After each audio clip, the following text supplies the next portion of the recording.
Yang pada sesi sebelumnya kami bahas yaitu bagaimana membedakan antara mereka yang ingin cepat melakukan satu terobosan untuk satu kebaikan yang dianggap lebih besar, meskipun itu kemudian sedikit melanggar undang-undang atau aturan, kemudian dianggap juga menyalahgunakan kewenangan. Tetapi tindakan korupsi yang paling penting adalah mens rea atau keinginan memang untuk memperkaya diri sendiri atau kelompoknya. Inilah yang harus menjadi eh, eh, penyidikan utama bagaimana seseorang itu dianggap korupsi atau tidak.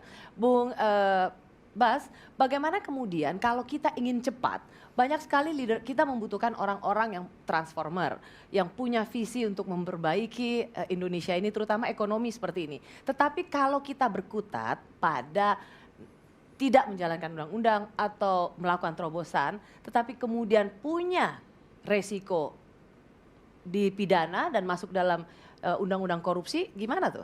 Loh, memang dilematis menurut saya ya. Tapi saya kira semua persoalan tersebut ya harus cepat tapi cermat ya, daripada lambat tapi nggak ada proyek yang dikerjakan.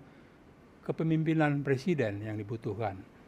Sebab Peran seperti apa yang menurut Bung Bas harus diambil oleh seorang Presiden Jokowi? ada contoh kemarin yang menarik menurut saya ketika publik meributkan Gojek ya. Ketika Jonan bicara tentang Gojek itu tidak boleh sebagai pengangkut penumpang ya, hanya barang. Dia memang sudah ingin menerapkan sebuah aturan yang logis, yang rasional. Tapi tiba-tiba terjadilah kegaduhan di publik sehingga akhirnya presiden meralat keputusan Jonan. Ini kan eratik ya. Ini kepemimpinan yang kurang jelas menurut saya. Apa hanya karena pertimbangan mau populis, makanya terus meralat keputusan Jonan. Sama juga dengan kasus dana ketahanan energi. Ya. Itu kan dari awal sebetulnya Menteri SDM sudah merapatkan, mengusulkan dan sudah disetujui. Tapi tiba-tiba Senin lalu ditunda pelaksanaannya. Hanya karena ingin populis lagi mungkin ya. Jadi emang kalau kepemimpinannya eratik susah untuk memecah dilema tadi ya. Ya.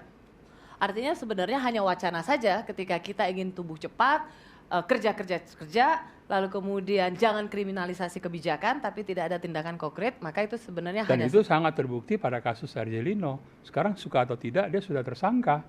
Ya kan? Walaupun banyak simpati barangkali dari sebagian publik dan media, tapi ya mau apa? Mas Hinton juga mengerjakan tugas konstitusionalnya sebetulnya. Inilah dilema seperti ini. Kenapa?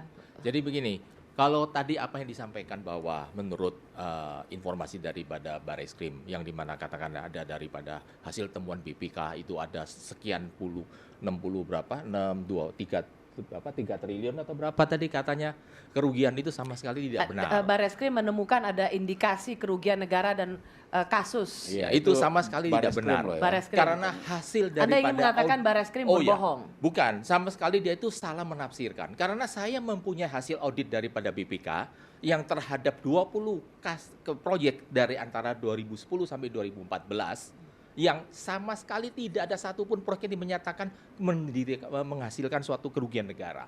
Sama sekali tidak ada. Sama dengan pada yang 3 kren yang diusut oleh KPK. BPK sudah menyatakan tidak ada kerugian negara. Tetapi KPK dalam hal ini dia mengatakan apa? Dia mau menggunakan audit daripada BPKP. Hierarki perundang-undangan, BPKP itu adalah kepres. Jauh di bawahnya BPK. BPK itu Undang-Undang Nomor 15 tahun 2006. Ya. Ini memang agak teknis, mungkin bagi Anda yang mengetahui secara detail gampang memahaminya. Tapi buat publik memang ini agak teknis.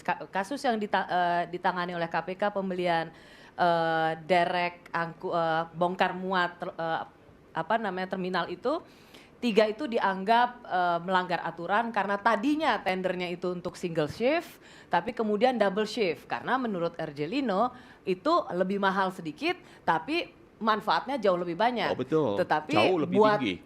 Birokrasi harus melalui proses prosedur awal. begini. Sebentar, saya teruskan dulu. Tapi Argelino membuat memo dengan mengatakan go with the double istilahnya itu. Ya. Twin lift. Twin lift, Ya. begitu. Dan itulah yang dianggap melanggar penyalahgunaan kewenangan, melanggar aturan. Pertanyaannya adalah apakah ada uang masuk sebagai bukti suap yang membuat RJ Lino memaksakan harus membeli Twin Lift itu? Sama sekali tidak ada. Itu yang harus dibuktikan. PPATK Karena sudah kalau hanya menyatakan tidak ada kesalahan aliran tentang dana. dua itu, maka akan banyak terobosan-terobosan dari para pemimpin di bidang bisnis akan masuk penjara soal itu. Ya kan? Itu yang harus, kita tidak tahu apakah ada uang masuk kepada kantong pribadi Lino atau tidak. Tapi PPATK itulah sudah yang menyatakan seharusnya tidak harus menemukan. dibuktikan. Tidak ada menemukan sama sekali. Yang dalam hal ini jangan lupa masalah terobosan-terobosan itu kan didukung daripada Permen, Peraturan Menteri yang menyatakan bahwa jika sudah dilelang lebih dari 2 kali tidak bisa berhasil, maka bisa ditunjuk langsung. Jadi sama sekali tidak ada pelanggaran apapun.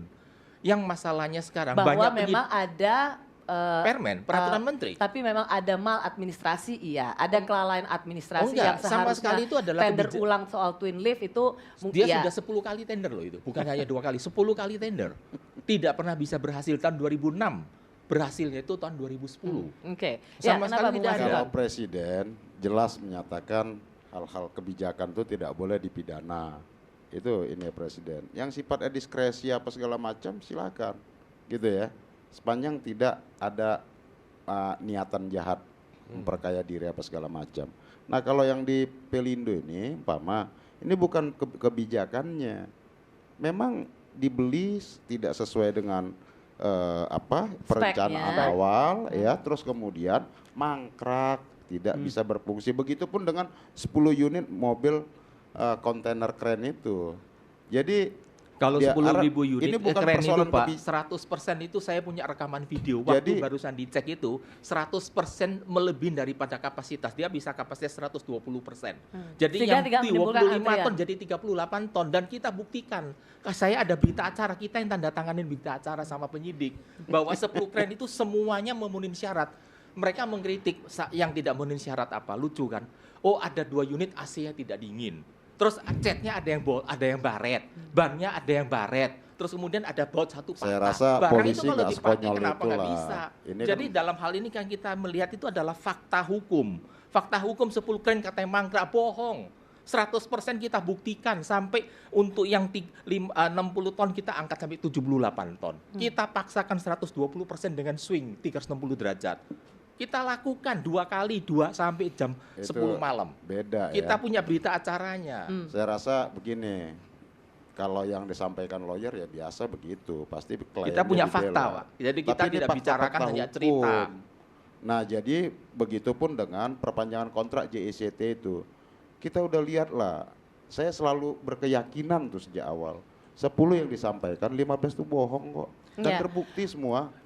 Terbukti semua loh. Oke, Bu. tapi perpanjangan dengan Nah. Hutchinson kan itu tidak menjadi menjadi Iya, tidak ada objek yang sedang diselidiki oleh Mabes Polri maupun betul, oleh KPK. Betul. Nah artinya yang diselidiki oleh KPK itu kasus pengadaan barang tahun 2010 loh itu Bu.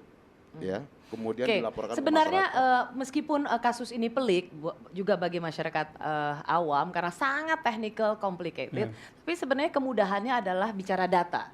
Dan lihatlah performance perusahaan itu. Apakah pembelian infrastruktur itu, pembelian alat-alat itu justru meningkatkan performa perusahaan. Dan yang paling penting adalah sekali lagi ya, Bung Karya, adakah KPK dan Mabes Polri harus bisa menunjukkan itu masuk ke rekening pribadi atau keluarganya, Betul, ya?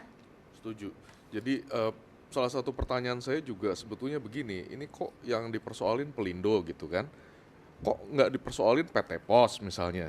Atau Raja Wali apa tuh RNI gitu yang ya memang ini Pelindo ini asetnya sekarang 11 triliun Ya. dan kalau misalnya ekspansi ini dijalankan bisa jadi 40 triliun. Terus revenue sekitar 6 sampai 7 triliun. Terus katanya ada cash sekian triliun lah.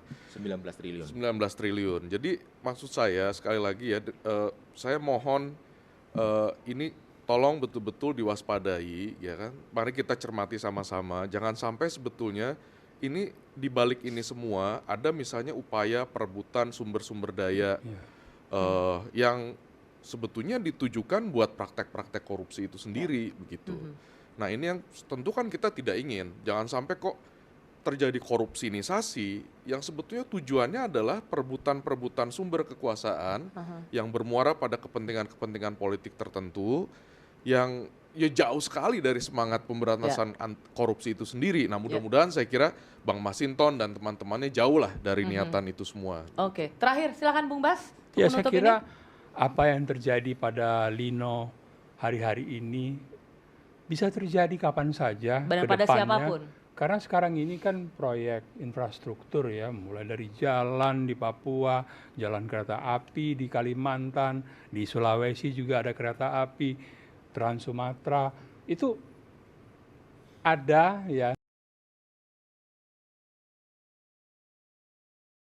ladang yang Ya. bisa dikorup istilahnya. Luar Dan biasa. ketika